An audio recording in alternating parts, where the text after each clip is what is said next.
What's up, guys? Nice. Happy New Year, guys. Happy New Year. Today is January 6. Ayan, it's a Wednesday. Ayan. So, namiss ko to. Namiss ko mag-moto vlog. I think this will be my first moto vlog for this year, 2021. So, kung makikita nyo yung videos ko dyan sa YouTube, sa home ba yun or channel? Ayan. Half noon ay moto vlog na kung ano-ano lang. Kung ano-ano lang. So, sana soon makabiyahe naman. Para may ibang mukha naman yung moto vlog ko, no? Hindi yung panay bahay office. Nox! Naka-iskot si ate, oh. Very nice. So, kumusta naman yung inyong New Year? Nag-a-adjust pa ako sa body clock. Wow, yung pag-a-adjust sa body clock, effective na ng pasukan. Hindi man lang, a week before mag-resume ng, pasukan, talagang, inantay pa mag-resume na talaga yung pasukan bago mag-adjust, eh. It's kind of traffic. Mga gantong January, medyo traffic na tong ganito. Pero kahapon, hindi ako nakapag-moto vlog kahapon. Kahapon is Tuesday. Sobrang lala ng traffic. Parang lahat pumapasok na ganun. Ganun yung state ng traffic kahapon. Yung state niya parang before pandemic, pre-pandemic normal. Ayan. Parang pati estudyante may pasok. Ano yung traffic kahapon? Hindi ko rin alam kung bakit naging traffic kahapon, eh. Pero ang I think ang mga pumapasok lang is mga naka-skeletal workforce, tsaka mga nag-office talaga like us. Mga student, tsaka yung ibang nag-work is naka-work from home pa rin naman.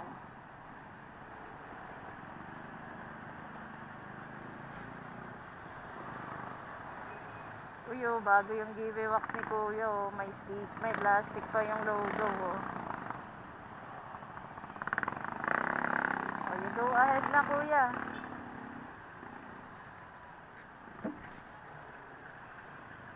So guys, ano mga ginagawa nyo para makapag-adjust sa yung body nyo? Ako kasi persahan na, eh.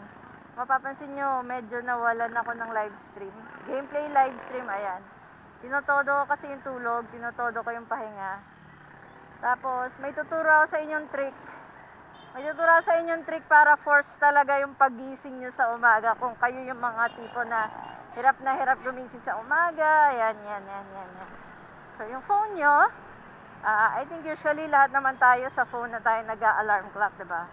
So, yung phone nyo, o kaya yung phone na pang-alarm nyo, or yung alarm clock nyo, ayan, huwag nyong itabi sa inyo pag gabi.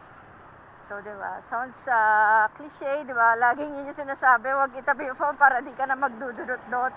So, sa akin, iba, huwag mong matulog ka na maaga, syempre, given na yun. Tapos, huwag mong itabi sa iyong phone, medyo ilayo mo sa'yo, yung para tipong pag nag-alarm yung phone mo, mapipilitan ka ng bumangon.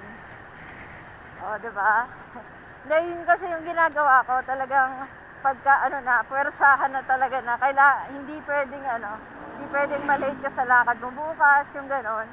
Kasi ngayong mga gantong moments from bakasyon, ayan, puwersahan na yung yung pag-shift dapat nung body clock. Ayan yung ginagawa ko, nilalagay ko sa malayo sa akin. Hindi ko katabi yung phone ko, nasa table, na pag nag-alarm, hindi ko na pipindutin yung snooze kasi nakatayo na ako. Kailangan ko tumayo para hindi mag-alarm, para i-off yung alarm yun. Tapos kung mahimbing yung tulog nyo, siguro mag-set kayo ng alarm mga 3 alarm, tapos mga tig to 2 minutes each yung pagitan. 2 to 5 siguro, ayan. Aso kasi pag 5, tapos magsiset ka ng 3 alarm, it'll cost you already 15 minutes, and 15 minutes is a precious time sa umaga. Actually, hindi sa umaga, sa 15 minutes is a precious time. Para lang magdalawang isip kung babangon ka or hindi. So, I suggest siguro mga 2 to 3 minutes ang pagitan ng alarm clock mo. Tapos ayun, babangon ka na, tatamarin ka na bumalik sa kama kasi nakabangon ka na eh. So, yun lang may share kong trick. Sana sa mga nahihirapan dyan, try nyo yung ilayo yung phone nyo para pag nag-alarm, babangon kayo para i-off nyo, di ba? Kasi piliin yung tunog, yung nakakairita talaga.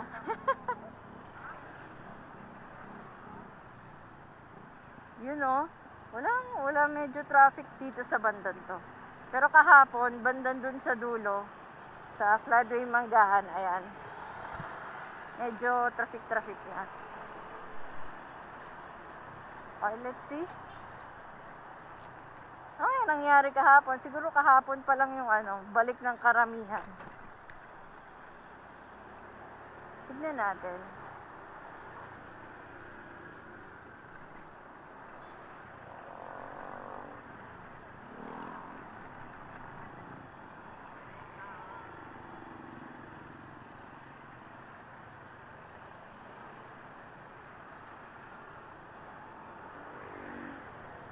Dito madalas may bagaan eh. Mga di nagbibigayan yung mga sasakyan, mga kotse, pati motor na ikibangga na rin dyan eh. Grabe.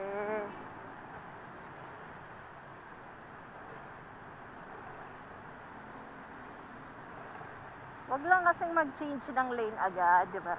Di porke nasingitan ka sa kanan, change ka kaagad sa kaliwa. Di mo pa nga tinitignan yung kaliwa mo kung may kung may sasakyan din.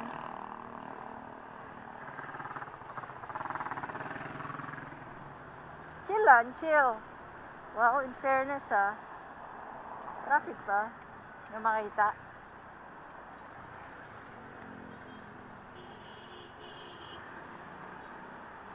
Let's see.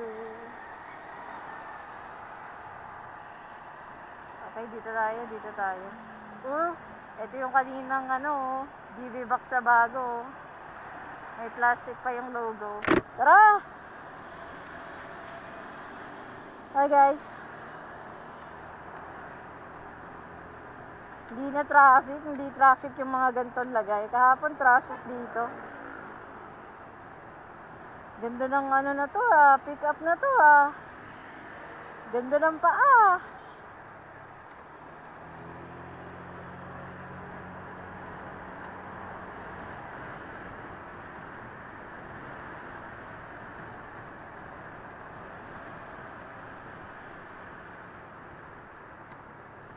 I love you like a love song, baby. Taray ng taxi sa likod Sana all.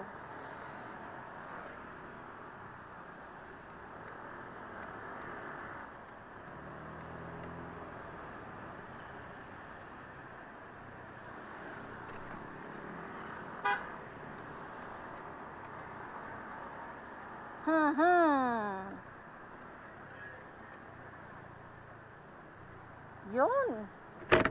Manggahan. Solve. Hindi masyadong traffic. Dito naman. Series of traffic Let's go.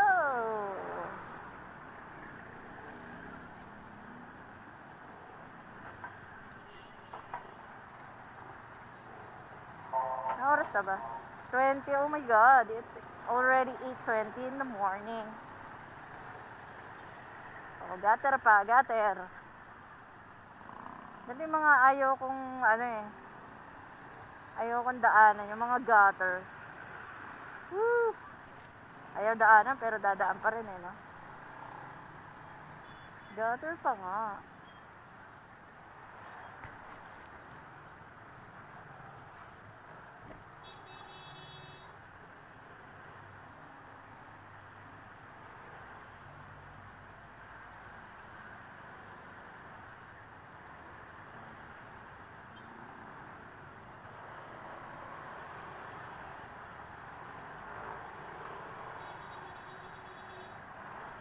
Awit?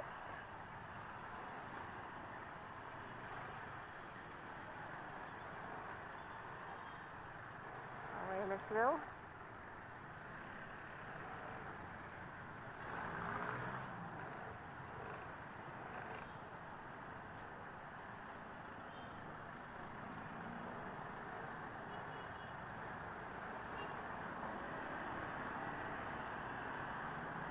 Ayun o, taray. Aral tong driver ng Innova. Gumigit-git kasi siya dito sa ano, hindi naman gumigit-git. Kumbaga, nandito siya sa side ng kanan, which is, pag nasa kanan ka kasi, kumakain ka ng space ng bike lane.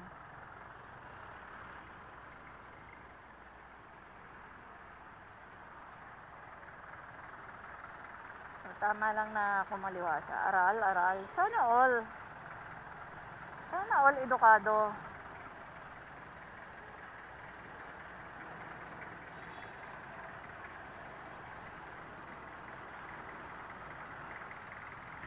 Uy, ang ganda ng box na yun ah.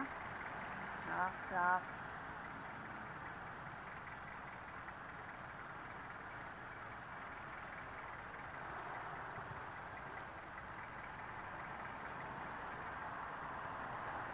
Yeah, I love you like a love song, baby.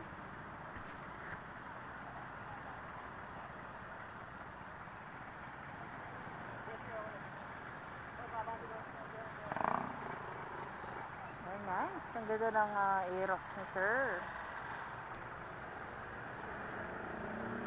Okay, let's go. Tara na.